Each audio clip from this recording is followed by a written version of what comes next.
Metroidvania is definitely my favorite game genre, mainly thanks to this guy here. I just love exploring huge worlds and getting lost in them, then slowly discovering all of its secrets. Now, Phoenotopia Awakening has that aspect for sure. If I'm being honest, I'm not entirely sure what made me originally want to play this game. I probably like the cute pixel graphics for this character, like, look at her, so adorable. But yeah, it ended up on my wishlist, then a couple months later I bought it and decided to play through it when I felt like playing through the Metroidvanias that I had chilling in my library, untouched. Now I have to say, my expectations about the length of this game weren't quite right. After playing through Steam Verdict 2 and Haikyuu, I thought this will be another one that I can just finish in 1 or 2 afternoons, and boy was I wrong. Can't complain though, since this is what the genre is about. But let's jump into the game and go through every aspect so we can see if it's worth getting and playing through Phoenotopia Awakening. Let's start with the base story. This is something I don't really want to spoil, so I just go through the things that you'll experience in the first couple hours. The world had a great war between humans and other species, and as we know, humans like going overboard when it comes to weapons, so they destroyed whole cities with missiles, they used biological weapons and also wiped out many. The whole planet turned into a war zone, making it almost unrecognizable. And so, humans made their ultimate weapon, the Phoenixes, bringing a swift end to the war. Unfortunately, it was already too late, life couldn't sustain on the surface, so they had to go underground and hibernate themselves till the planet turns back into a livable place. So yeah, pretty depressing backstory, but I'm into it. Nothing too special, Apocalypse isn't a new thing in stories, but it also has the potential to go anywhere from here, which is great. So a couple of decades later, humanity has returned to the surface and built up villages and started their new lives. Our main character, Gail, lives in one of those villages with a handful of people. As she explores around the village with a couple of kids, they find a mysterious temple that is presumably from the old age, and there she finds an interesting looking but broken machine and decides to bring it back to the village for further inspection. As she meets up with the kids, they can see that a UFO abducts the villager from town. Well, the adults at least. Why specifically them? That's a darn good question. Maybe children don't taste that good or something like that. But yeah, this starts her adventure to try to find a way to get them back, as well as try to find out what the machine head exactly is. Without telling any details, I have to say, I'm quite satisfied with the story itself. It has some nice extra parts that you can get through conversations or reading stuff. Although, I'm a bit confused about the end. I wouldn't mind hearing the developer's thoughts on it. Still, I enjoyed it, discovering all the secrets this story holds. Now, onto the bigger, more complicated matter, the gameplay. So, let me stop at the controls already, since there is something that we need to talk about. We have the standard things except for one thing, which is the sprint button. So usually in other games, sprint works in a way that if you hold it, you simply sprint till you release the button. But here, they've decided to make the most frustrating thing ever. You need to press and hold it, but just by pressing it, she starts sprinting, even if you don't have movement outputs, which is probably the most annoying thing I've ever experienced when it comes to basic controls. And to add to this, if you decide to jump, the momentum you have is really weird, and you also lose sprint the moment you touch the ground, so you have to press the button again, even if you were holding it constantly. You might be wondering, if there is something so terrible about the controls, how could I even play this game for this long without going insane? Luckily, there are barely any situations where the game forces you to use sprint for platforming.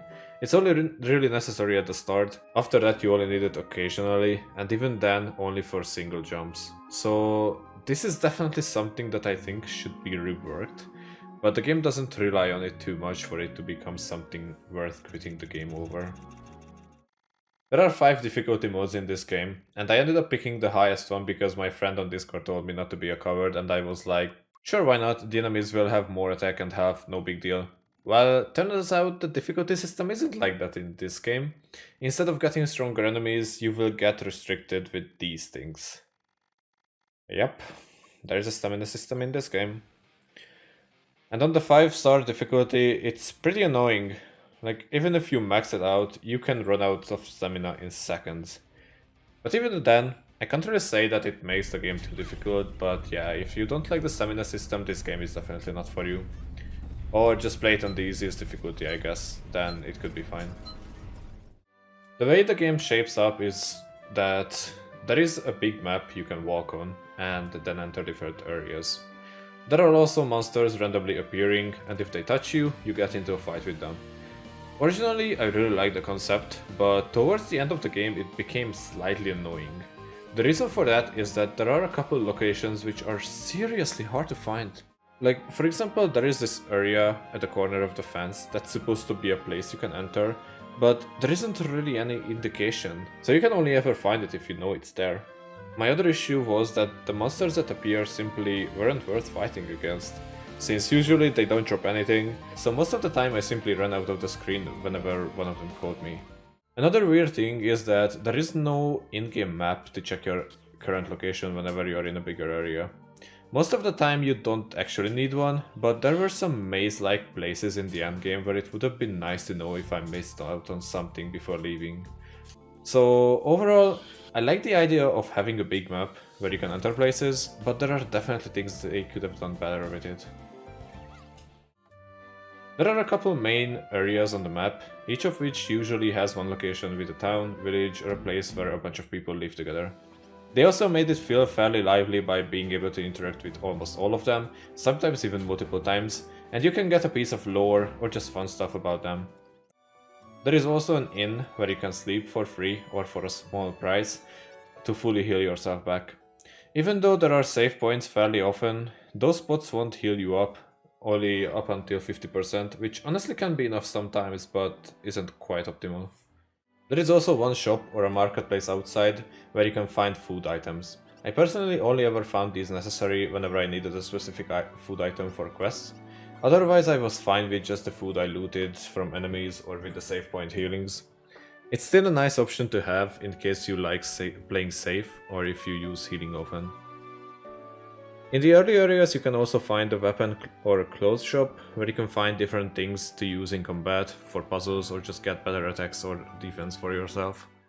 I personally liked most of these items. My favorite was the crossbow. It was a good tool to spam attacks with, so even though it drained down my stamina in seconds, at least I could get some quick damage in despite having a terrible aim. There are also two minigame sections in two different towns, where you need to shoot targets that appear and get a certain amount of points. I honestly enjoyed this, despite missing so many targets.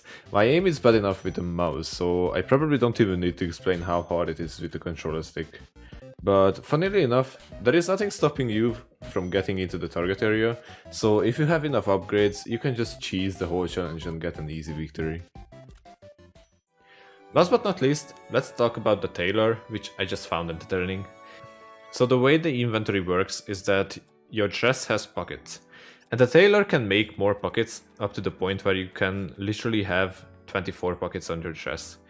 Don't ask me how ridiculous it would look, but I can only imagine it's hilarious. And hey, let's ignore the fact that sometimes you literally just store raw meat and other juicy food items in there.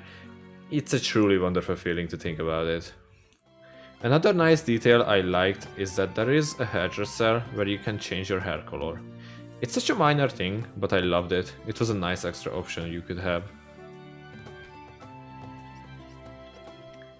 There are a couple of things I want to mention about the combat system, different abilities, and the overall progression in the game.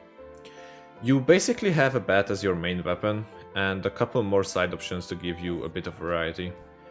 You can just use normal attacks to whack your enemies, but you can also charge up an attack and deal more damage. There are also a couple abilities as well as songs that you can obtain throughout the game. Yes, you heard that right, there are songs in the game, and I absolutely loved it, if I'm being honest. At some point, you'll be given a flute, which you can use to play songs to open up areas which you couldn't access before, or just apply buffs on yourself. I can definitely say this is one of my favorite features in the game. You can also gain a couple abilities such as crouch defense, aerial attack, explosive spear, and some more. Can't say that I use all of them, mainly because I wasn't able to obtain all of them before the end of the game, but some of them were really useful to make your fighting experience a bit better. The enemies in this game are pretty well made for each area. Everywhere you go it feels like it makes sense to fight the creatures you are fighting against. Some of them are easier to fight, while others will annoy the hell out of you, but I can safely say that that's how most of the enemies work in games. I loved most of the bosses as well, their design is on point for the most part, and it's kind of interesting how you can get from fighting a slime to trying to destroy the most dangerous weapon in the world. So, about my other favorite part of the game, food.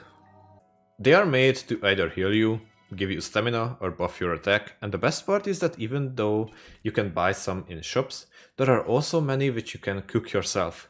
Just find a campfire, light it up with a sparkstone that's nearby, then you can do a nice cooking minigame there. The harder it is to cook them, the better the reward will be.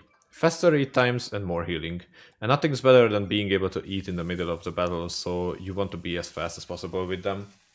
There are also a couple food items that you can cook multiple times, giving you even more options to go for. And what goes better for cooking than trying to catch your own fish, which you can cook later on? It's a bit challenging to get some of the stronger fishes, but that only makes it more interesting. By the way, I'm not quite sure what it is with so many games just randomly having fishing in them, but so far I love them all, so keep it up, developers. Unfortunately, there are some parts of the game that make playing it incredibly frustrating. First of all, it's really nice that you can have conversations with everyone, but sometimes finding the exact person you need for certain quests is extremely hard. And the worst is, often there are multiple conversations you can have with a person, and to get the quest you need to talk to them twice or sometimes even 3 times. And while during the main quest they mostly tell you what to do and who to search for, there isn't actually a way to check this again in case you forgot about it. And let's not even get started on some of the side quests you can do. Let me just tell you about the worst one that I found a bit ridiculous. There is basically a 14 people side quest line for one item at the end, where you need to keep swapping items with people till you get the one that you desire. And there isn't a single sign telling you how to find the initial item that starts the whole chain, or who are the people you need to talk to. You simply have to go around talking to everyone and hope that you find them, then write the person down and what they need, because if you forget, good luck finding them again. And, of course, the item is needed for an achievement, if you want to go for 100%. So not the most pleasant experience, I can tell you that much. Second, probably the biggest part of the game, puzzles and collectibles. Let me say it, I loved most of the puzzles in the game. The flute songs where you need to figure out what the song is based on your surroundings, even though there was one that I couldn't figure out because I'm dumb. The geo stages, challenges made by an organization to give people reason to explore the new world. They all had different type of puzzles and I loved solving all of them, and then get my deserved reward for them at the checkout. There is one location though, that I found incredibly BS, not because of the puzzle, but because of how you access the area. Not going to tell you how and where it is, in case you want to experience the game yourself, but it really made me angry when I finally looked up the video guide for it. And so yeah, we have collectibles. 33 energy gems, 55 hearts, and 111 moonstones, which you will use for fast travel and weapon upgrades. Now overall, I wouldn't have issues with the fact that there are 200 items that you need to find, but the fact that I struggled to get some of them even with the help of an oracle that tells you roughly the circumstances for them is kind of crazy.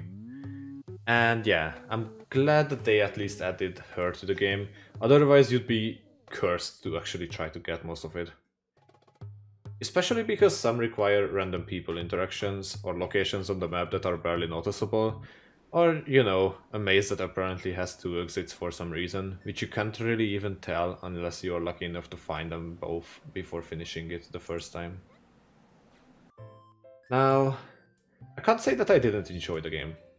The fishing, the cooking experience was amazing, the boss fights were interesting, and just the overall atmosphere was really nice. It felt like everything is in place, especially when combined with the story. Were there frustrating enemies I hated? Absolutely. Were there parts where I totally went insane about the game? For sure. If I were given the chance to play this game again knowing these things before going in, would I buy it? Honestly, I'd say yes. And 18 euros for this game is perfectly fine. But I'm 100% sure that I'd play the game with a guide for collections immediately, because out of the 90 hours I spent on the game, at least half of it was looking for all these things. And I can tell you, I don't really feel like it was worth it. One thing I haven't mentioned at all is the achievement, and I'm gonna be honest, it deserves its own video, so feel free to subscribe to see what it is about. Let me know if you got interested in the game, would you play it, and see you in the next video.